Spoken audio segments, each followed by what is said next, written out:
Olá, meu nome é Marcelo Catuzzo e você está no canal O Livro das Profissões da Usinaria, direto de Rio Preto.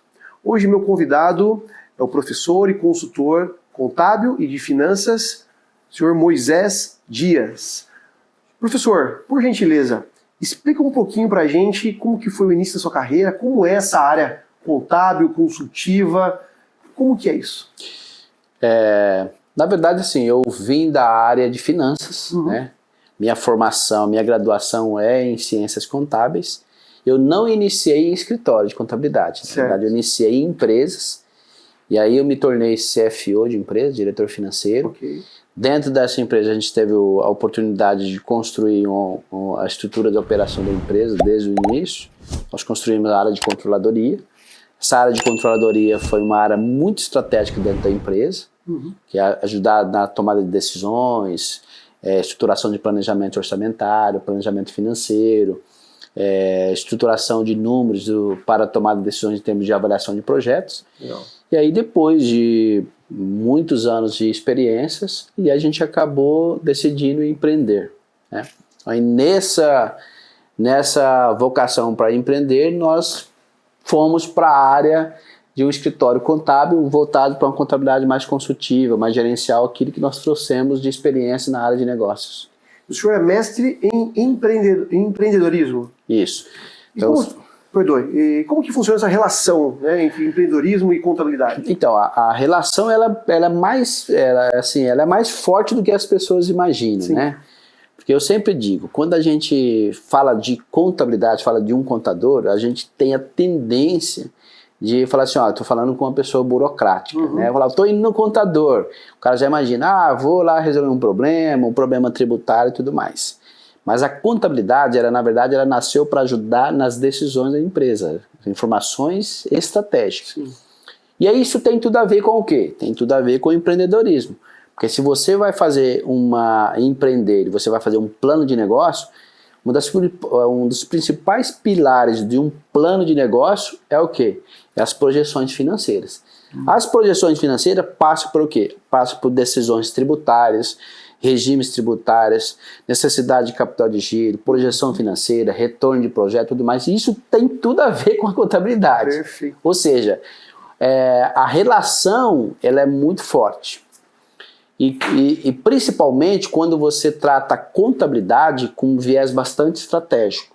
Eu sempre digo que finanças, todo mundo que tem um forte conhecimento na área de finanças contábeis e conhece bem tecnicamente uma avaliação contábil, ele consegue trazer bastante insights para a área de empreendedorismo. Isso é muito interessante que o senhor fala, e a forma que o senhor traz a contabilidade, porque... de fato, eu sou empreendedor e, de fato, essa linguagem técnica contábil ela é importantíssima para o empreendedor, para o empresário e dentro de uma constância, porque todo o movimento do empreendedor é para trazer um resultado financeiro. Isso. Certo? Perfeito. Só que dentro de uma escala de tempo objetiva, levando em consideração os custos fixos, custos variáveis, numa previsão também de prestação de contas para possíveis investidores, né, para a orientação de uma equipe comercial. Se o empreendedor, por mais que ele seja um especialista operacional, não se atentar às questões relacionadas à contabilidade, ele tende a um fracasso. Sim. O senhor enxerga isso também? Perfeitamente, a tua colocação está perfeita. Por quê? Porque assim, como a gente tem no Brasil, ou em diversos lugares, uma tendência da gente olhar a contabilidade como algo muito técnico. As pessoas até acham que a contabilidade é uma exata. Exato. E não é, ela é uma ciências sociais. Por quê? Porque ela é interpretação. Interpretação você tem vários ângulos. Então, quando a gente entende a contabilidade da forma que ela é necessária entender, você traz para o seu negócio uma capacidade de insights, de decisões muito forte. Sim. Então assim, você tem quais as linhas que a contabilidade traz? Um planejamento tributário melhor. Perfeito. Um aproveitamento de um imposto, um trabalho voltado para um modelo de negócio diferente, uma mudança de regime tributário que pode trazer um benefício para você, canais de venda. Você pode decidir Tem segmentos que você pode decidir entre você ser um distribuidor ou você ser uma fábrica. Sim, sim. E isso muda muito a sua decisão de finanças, Perfeito. o seu modelo de negócio e a sua forma de distribuir. Olha como que a contabilidade ela mudou em relação a isso. Outra coisa que você citou, você falou de custo. A contabilidade, quando você conhece ela bem, ela é a que dá o teu contexto e contextualiza, e ela te dá um parâmetro muito forte relacionado a você diferenciar o markup do seu negócio, a margem de contribuição, o teu ponto de equilíbrio, se você tem elasticidade no seu preço, se você pode, às vezes você está trabalhando de um formato, e assim, a decisão e a visão quando você interpreta um número votado bem feito pela área contábil, se você consegue fazer análise, você consegue tomar decisão até tipo assim, de uma reprecificação. Você pode, dependendo do nível de conhecimento que você tem do negócio e do segmento e dos números contábeis, você pode dizer assim, ó, essa empresa está com a precificação acima daquilo que ela deveria. Perfeito. Olhando a sua contabilidade, olhando o seu demonstrativo de resultado. Fala assim, ó, você está com uma precificação alta. O empresário fala assim, mas como é que você sabe? É só você olhar a sua margem na última linha. Ou seja, os números que a contabilidade te dá, ele te traz muita visão. Certo? Então, assim, a base, quando a gente fala de contabilidade estratégica, contabilidade consultiva, ela traz muito isso. Perfeito. Então, assim, é uma visão muito diferente daquilo que a gente tem do contador. Né? É uma boa contabilidade, é um cara burocrata sentado atrás da mesa. Isso acabou. Perfeito. A contabilidade ela vem para te ajudar a tomar decisão. Esse é o papel do contador. E pensando nesse contexto que o senhor está trazendo, e o senhor como professor, e também dessa área de contabilidade, que traz para o empreendedorismo uma visão um pouco mais arrojada, ou melhor, arrochada da realidade, porque a realidade oprime o empresário, né? O empreendedor. Ele traz os números e você não tem como negá-los. Eles são informações. Dois pontos importantes. Como professor, depois a gente pode voltar a essas questões, mas como professor, o senhor vê que falta para o empresário essa visão mais apurada do valor da contabilidade, levando em consideração que a maior número de empresas no Brasil são micro e pequenas, como o senhor bem colocou antes de a gente conversar. E o segundo ponto é... O que acontece? No Brasil, o empreendedor, ele começa assim, ele é um grande vendedor, ele tem um bom produto. Ele é um cara que tem uma boa ideia. Esse cara, geralmente, esse empreendedor, ele não é um cara preparado tecnicamente para finanças. Por quê? Porque geralmente, se você observar historicamente, ele é o quê? Ele é um bom vendedor, ele tem um bom produto, ele tem uma boa sacada, ele sabe vender, ele sabe relacionar, ele sabe criar um produto. O que ele não tem? Especialidade em finanças, especialidade em contabilidade. Então assim, e aí é onde entra o erro. Por quê?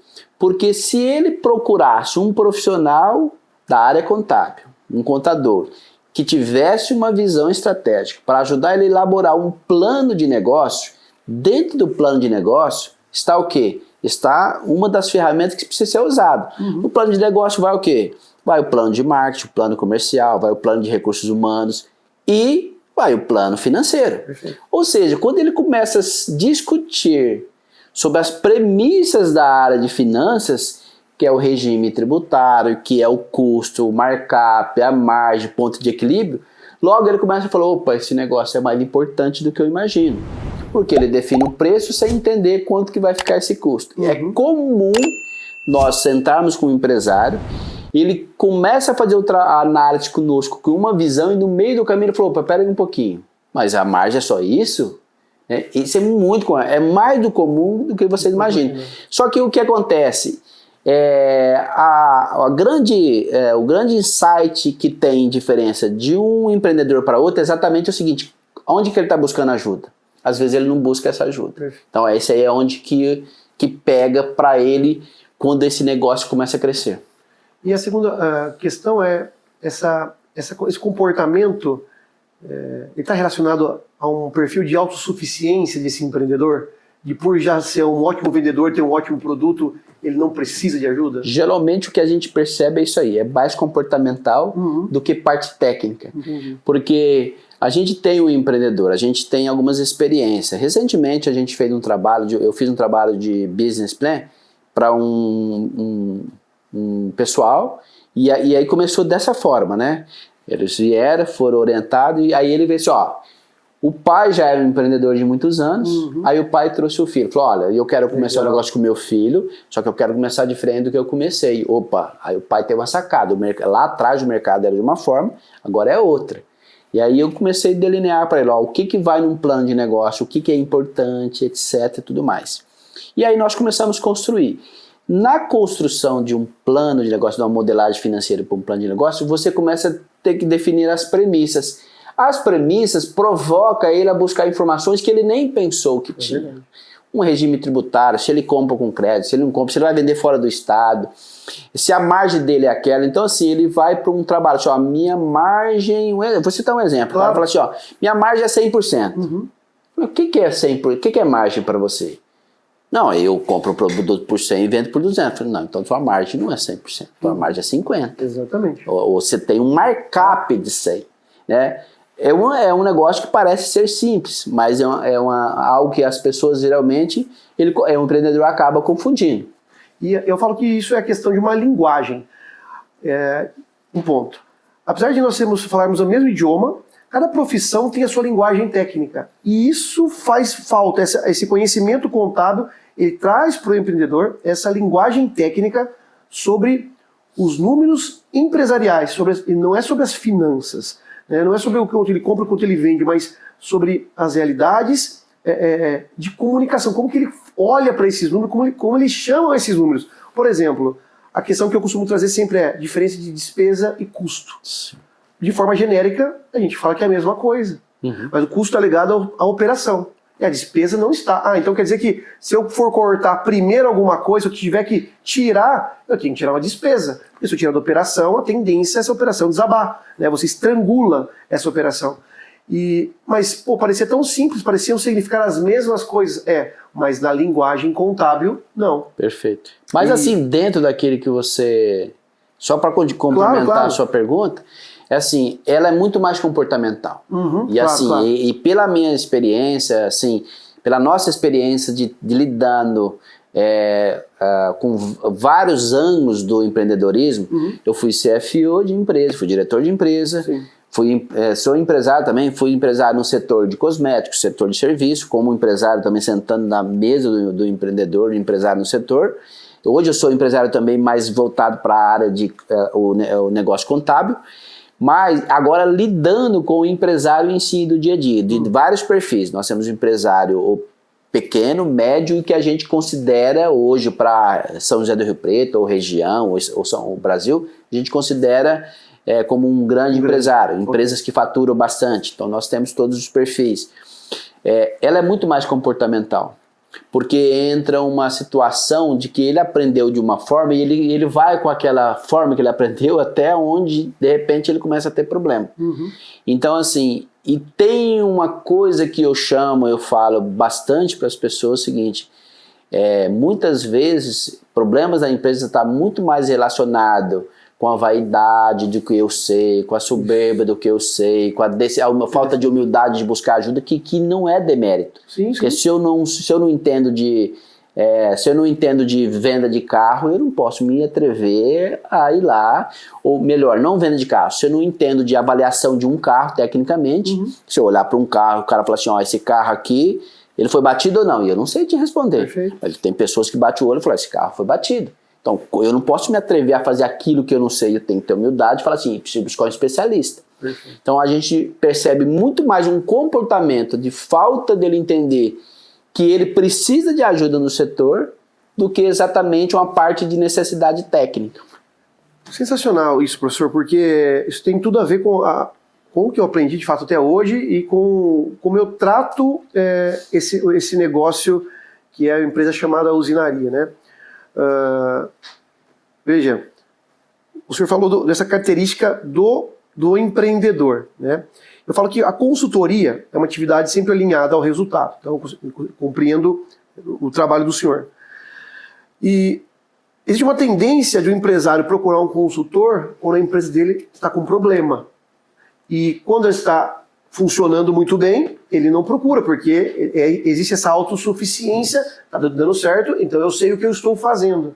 E a atividade consultiva, na realidade, ela vem na esteira para maximizar todo esse potencial, trazendo recurso tecnológico, conhecimento técnico adicional, outras experiências, expertises, tanto contemporâneos ou como de experiência de vida, porque a experiência de vida contribui, mesmo se nós soubermos as mesmas questões técnicas, as aplicações são diferentes em cada tipo de processo.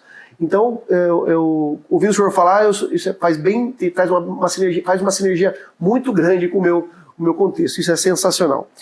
E, professor, diante de todas essas experiências que o senhor já teve, quais foram as grandes dificuldades que o senhor encontrou na sua carreira?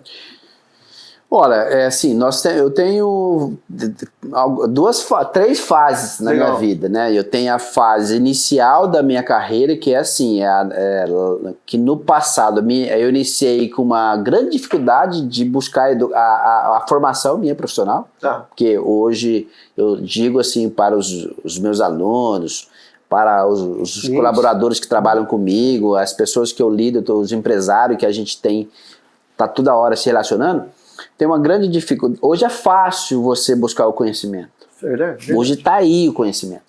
Mas nessa época, não. Nessa época o conhecimento custava muito caro, mas muito mais caro do que custa hoje. Sem contar que não era nem custar o valor, era o acesso. Era muito difícil o acesso.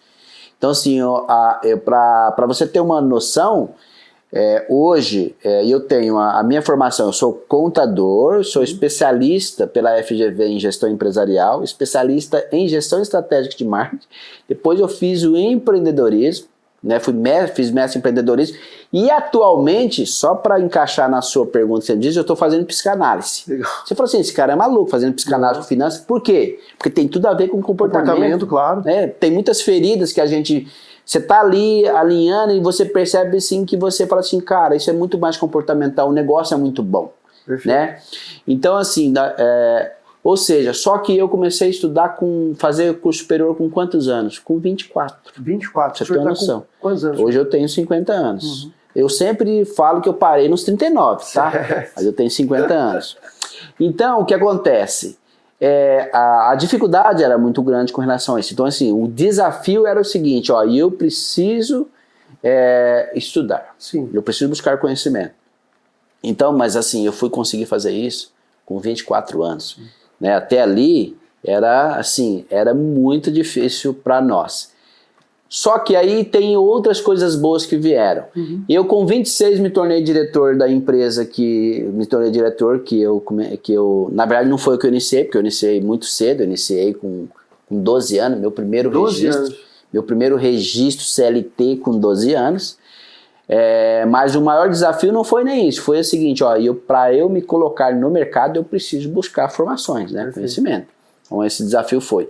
E aí, qual o grande desafio? Que eu tive que, a minha primeira graduação, eu tive que estudar fora de Rio Preto. Okay. Para que encaixasse no meu orçamento o valor que eu pagava na faculdade. Porque naquela época o valor era muito alto. Uhum. Hoje só não estuda quem não quer. É verdade. Só que aí trouxe outros benefícios, né? Eu me tornei professor na faculdade que eu estudei. Uhum. Né? E aí eu fiz a minha carreira. Mas assim, o principal desafio foi a formação. Por quê?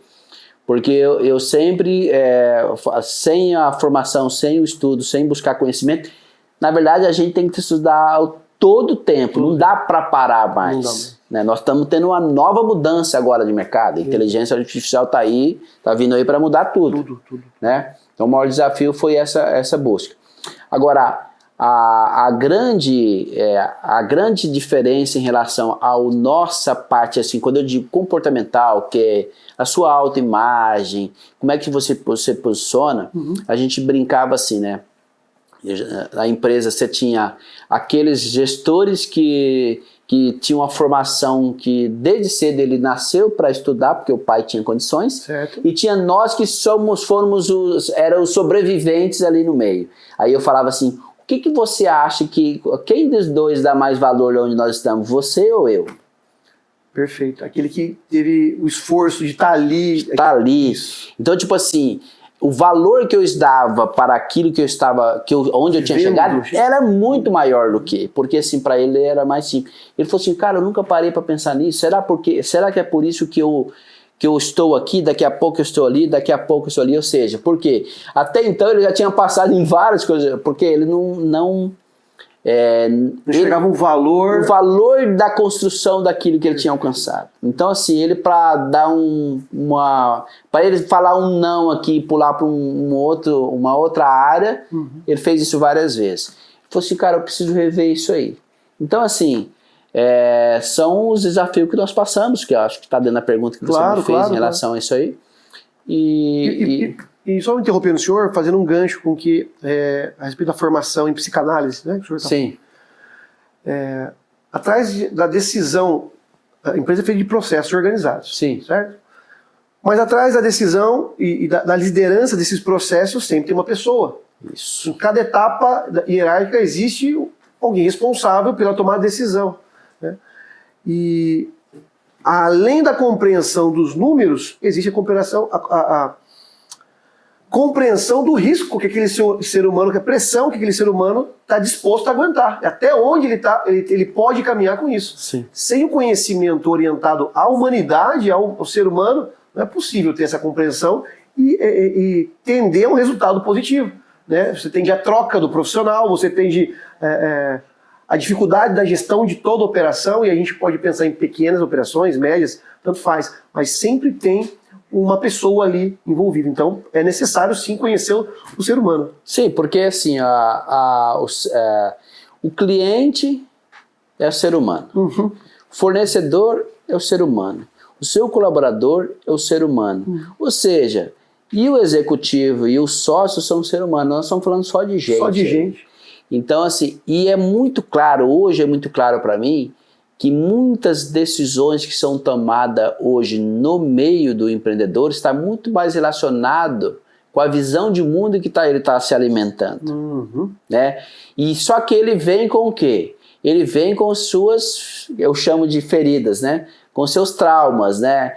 Em relação assim, ele traz na decisão dele alguma coisa que feriu ele em algum momento. Exatamente isso. A procrastinação, a dignidade de não tomar uma decisão em relação a isso. Tem coisas que você fala assim, não é possível, né? Mas assim, o não é possível, quando eu digo, é mais relacionado ao seguinte, eu não é possível entendendo que aquela pessoa tem aquela dificuldade de tomar aquela decisão. Por quê? Porque tem algum medo que está travancando ali. Sim. Ele procrastina porque ele não quer enfrentar algo que ele vai ter que enfrentar. Né? Tem a questão que a gente fala que está relacionado muito com a vaidade, com o ego, dele, tipo assim, dele não fazer aquilo porque ele quer proteger aquilo que ele tem como status. Então tem uma série de coisas que envolve a decisão. Quando ele vence essas questões relacionadas ao seu comportamento, geralmente é esse cara que, tipo assim, esse cara teve uma sacada. Por quê? Porque ele saiu da zona de conforto, ele falou, eu vou enfrentar meus medos. Então eu sempre falo assim, cara, se tem um negócio que você precisa fazer, vai com as pernas tremendo, vai bater nas pernas, mas vai.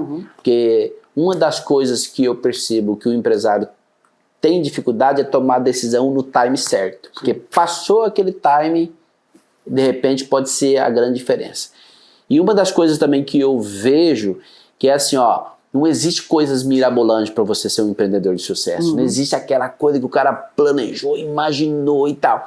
Geralmente são de pequenos detalhes, uma soma de pequenas decisões importantes que ele vai pensando, pessoas importantes, pessoas que trazem resultado, uma decisão de fazer um desligamento, contratar uma outra pessoa, uma decisão de um lançamento de um produto, de buscar uma ajuda, principalmente nessa parte daquilo que ele não entende.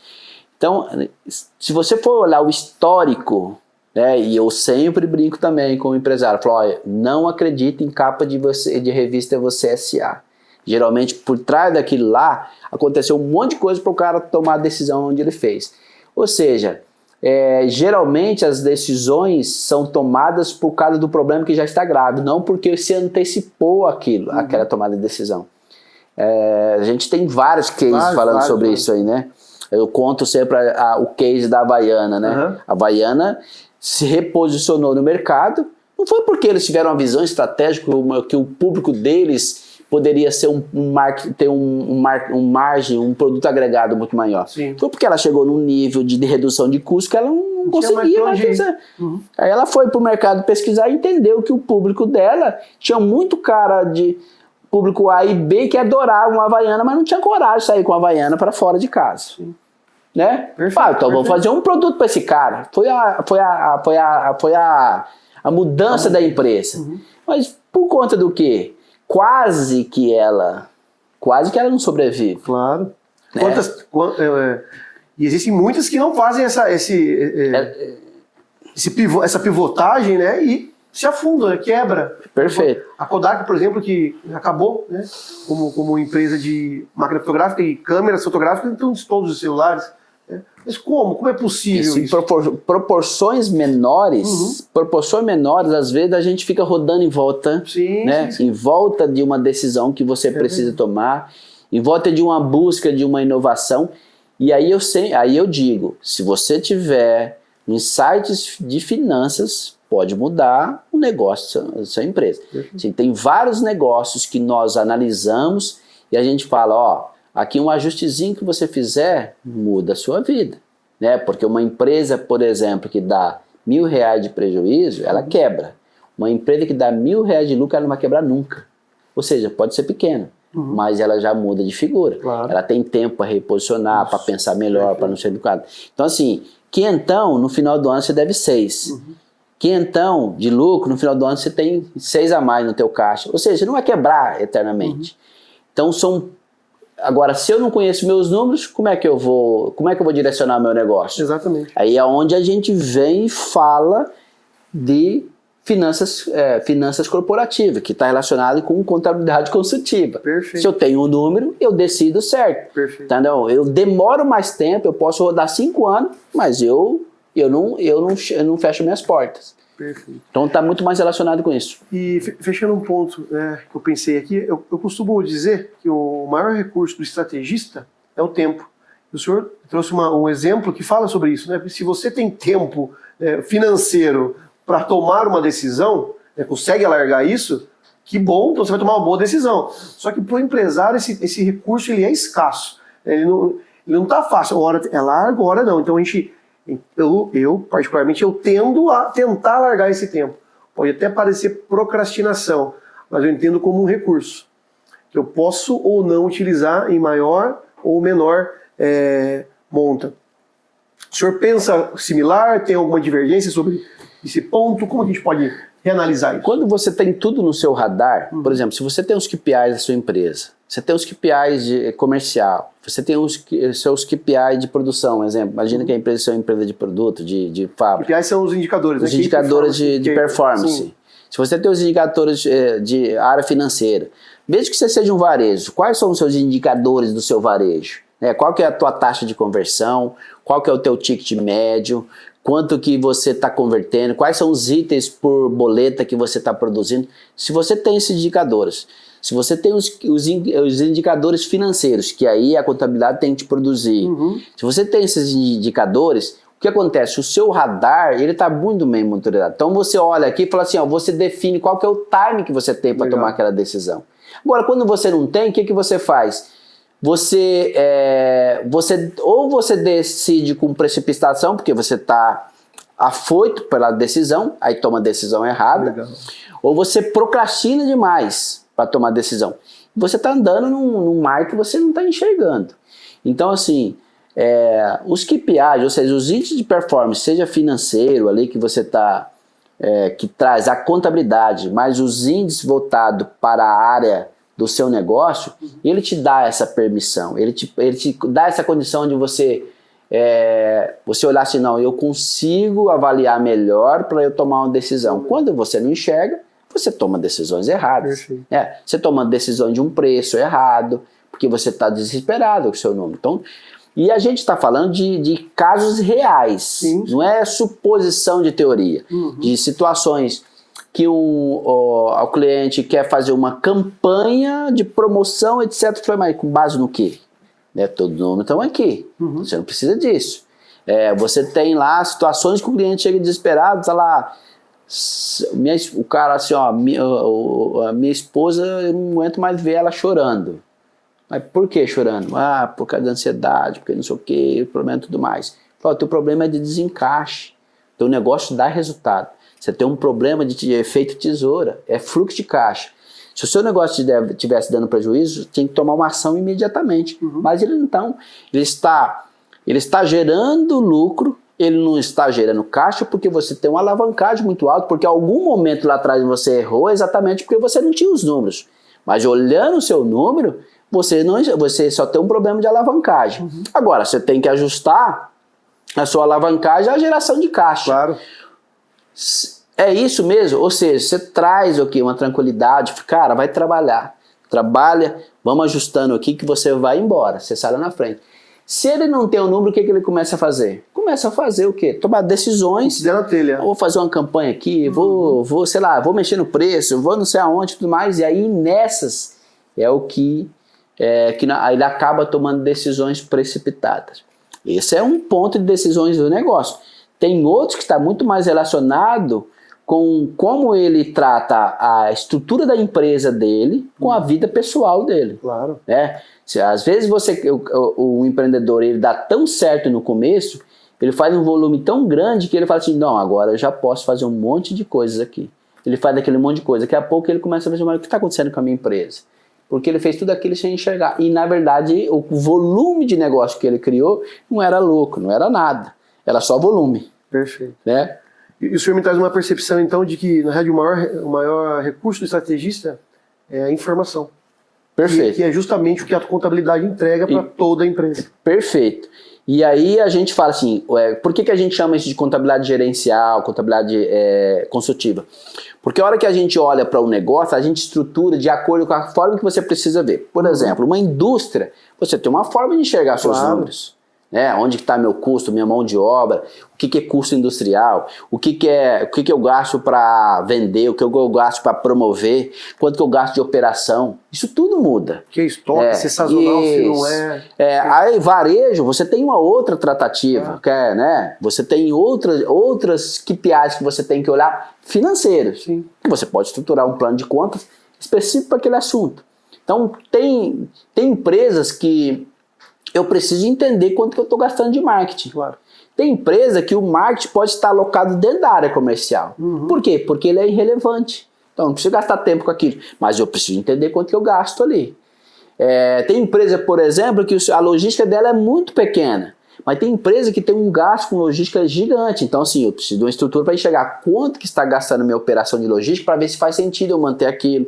Se eu não estou ali, tem um ralo ali dentro e tudo mais. E isso envolve precificações. Perfeito. Cada caso é um caso e exige uma análise bem técnica e objetiva do profissional contábil. E aí tem um detalhe, a precificação, ela passa por você ter índices percentuais de quanto a sua operação te custa real para você precificar. Então, se você não tem um demonstrativo de resultado, como é que você precifica? É verdade. Porque se você está fazendo um markup, uma precificação, e parte da sua precificação você tem lá um percentual que você precifica com um índice de despesas que você citou, o que é despesa? Imagine que você determine que as suas despesas são 20%. Se você não tiver um demonstrativo bem feito, como é que você sabe que é 20%? Exatamente. De repente é 30%. Você está precificando para baixo? E você vai tender ao prejuízo. Ou então é inverso. Ou então você precifica, você põe 30 e sua despesa é muito menor que isso e você está jogando um preço muito para cima, você está saindo do mercado, como acontece. Então, às vezes a gente olha para uma empresa e eu falo assim, tua empresa está com uma precificação alta. Como é que você sabe disso? É só você olhar para a sua última linha. Perfeito. Né? É isso que é a estrutura do que a gente chama, que a contabilidade pode trazer de interpretação, estruturação para o empresário, que é aquilo que a gente fala, que é o que nós precisamos. A contabilidade financeira, ela é para isso, é para ajudar o empresário a tomar decisões. Professor, sensacional. Já aprendi muito hoje aqui. Gostaria de aproveitar e agradecer o senhor toda essa aula que o senhor trouxe para a gente aqui. E eu sempre peço, né, para o profissional que vem aqui deixar para essa nova geração de profissionais, de empreendedores, de empresários, uma dica, uma sacada final, né, aquela ideia que pode mudar tudo. Qual seria essa grande dica que o senhor pode falar para nós? Olha, eu vou falar a dica principal. Tenha humildade. Humildade para buscar aquilo que você não tem de conhecimento, busca com alguém que tem, busca conselho, desnude dessa falsa, né, modéstia, etc. Assim, a humildade é tudo, de tudo aquilo que eu vivi. E eu sempre tenho tentado trazer isso para mim, né? O que eu não conheço, que eu preciso conhecer, que tem alguém que conhece mais do que eu. Se a gente fizer isso, eu acho que essa seria a grande sacada para o empreendedor. Sensacional. Mais uma vez, muito obrigado pela participação. E para você que agradeço. Obrigado a vocês pelo convite. E para você que chegou até aqui, tchau, tchau. E para você que chegou até aqui, este é o Livro das Profissões 2024. Este livro é uma compilação de mais de 3.000 profissões em 60 grandes áreas do conhecimento. Ele está disponível na versão capa dura, em papel cochê, com imagens ilustradas e coloridas.